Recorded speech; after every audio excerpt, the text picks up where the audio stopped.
Ridhonya Allah terletak pada ridho kedua orang tua. Ketika orang tua ridho ya, maka Allah pun akan ridho. Nah, adapun anak yang dia itu durhaka, dia bakal banyak sekali dapat bala dan bencana dari Allah Subhanahu wa taala. Yang pertama, dia dalam kitab-kitab disebutkan anak durhaka dapat laknat dari Allah. Apa itu laknat? Laknat itu at-tard, diusir, dijauhin, dikesampingkan oleh Allah. Sono, dilaknat, dijauhin dari rahmatnya Allah. Na'udzubillah min dzalik. Gara-gara apa? Durhaka. Anak durhaka juga nggak dapat yang namanya keberkahan. Kita tahu bahwa kiai, ulama, kita cium tangannya barokah. Benar. Tapi tangan orang tua kita jauh lebih barokah. Oh jauh, jangan disamain, jangan. Nggak ada tandingannya dah. Bahkan sampai Nabi bilang doanya orang tua kepada anak derajatnya sama kayak doanya Nabi kepada umatnya. Jauh-jauh kita, itu dari mana? Aneh habis keliling Jawa, ziarah, cakep.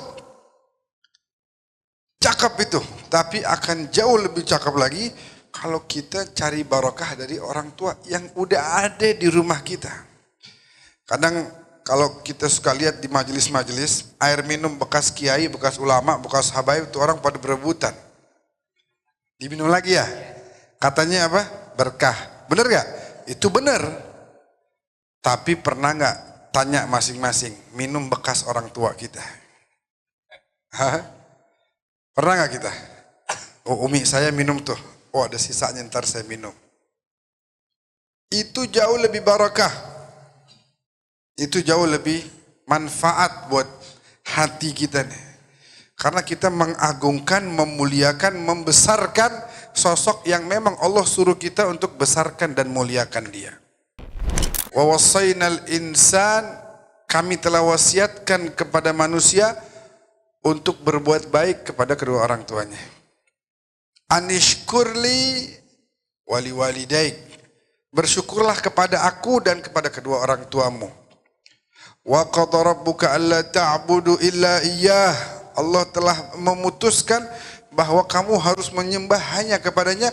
Wa bil walidaini ihsana, dan kepada kedua orang tua harus berbuat baik. Wa subhanallah, di sini Allah enggak bilang kepada kedua orang tua yang baik, yang mukmin, yang soleh. Enggak ada tuh syaratnya.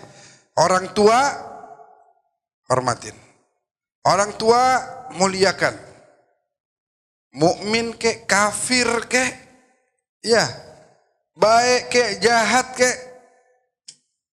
baik atau zalim, enggak dibilangin begitu. Pokoknya orang tua muliakan. Enggak boleh kita kemudian mengangkat suara kita di hadapan orang tua. Enggak boleh kita menolak permintaannya selama permintaannya bukan sebuah kemaksiatan. Enggak ada tuh ceritanya. Berkahnya hilang. Ente enggak akan ketemu orang yang dia durhaka terus kaya raya. Katakan misalnya ada nih, itu kaya tuh, tapi keberkahannya enggak ada. Kelihatannya doang dari jauh, wah enak tuh, padahal tanya sama dirinya. Enggak ada kesenangan dalam hidupnya. Yang ada ham wal gham, masalah, urusan, perkara, ribut, berantem, sikut kanan, sikut kiri, mikirin banyak. Pokoknya keberkahan gak ada.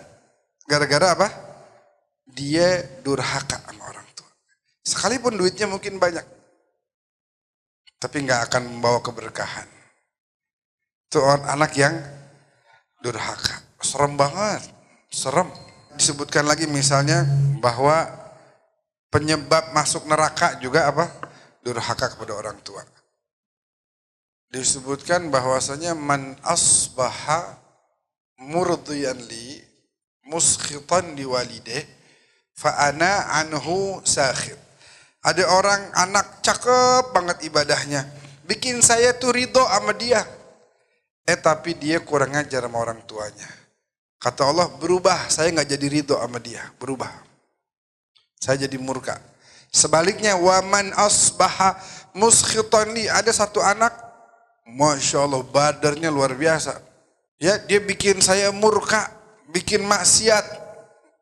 Tapi murdiyan liwalideh. Dia berbakti sama orang tuanya. Dia hormat, benar dia muliakan orang tuanya. Maka saya nggak jadi murka sama dia. Ibnu Abbas, seorang sahabat yang dijuluki sebagai Habrul Ummah.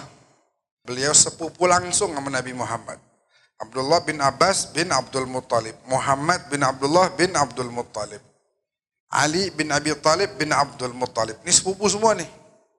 Nah, Abdullah bin Abbas bilang, saya tidak menemukan jalan yang lebih cepat menuju kepada surga melebihi daripada birrul walidain. Berbakti kepada orang tua. Masuk neraka kalau kita nggak berbakti. Masuk neraka. Kita tahu kan gimana amal pun tertolak. Ada dua dosa yang sebelum di akhirat di dunia udah berasa tuh. Kan Allah bilang, "Faman ya'mal mithqala dzarratin khairan yarah, wa man ya'mal mithqala dzarratin syarran yarah." Siapa orang berbuat keburukan, ntar dia bakal lihat di akhirat. Tapi dua dosa yang bukan di akhirat, di dunia udah kelihatan. Nomor satu adalah uququl walidain. Durhaka sama orang tua. Jangan nunggu akhirat. Di dunia udah kelihatan. Udah berasa di dunia. Yang kedua adalah menzolimi orang.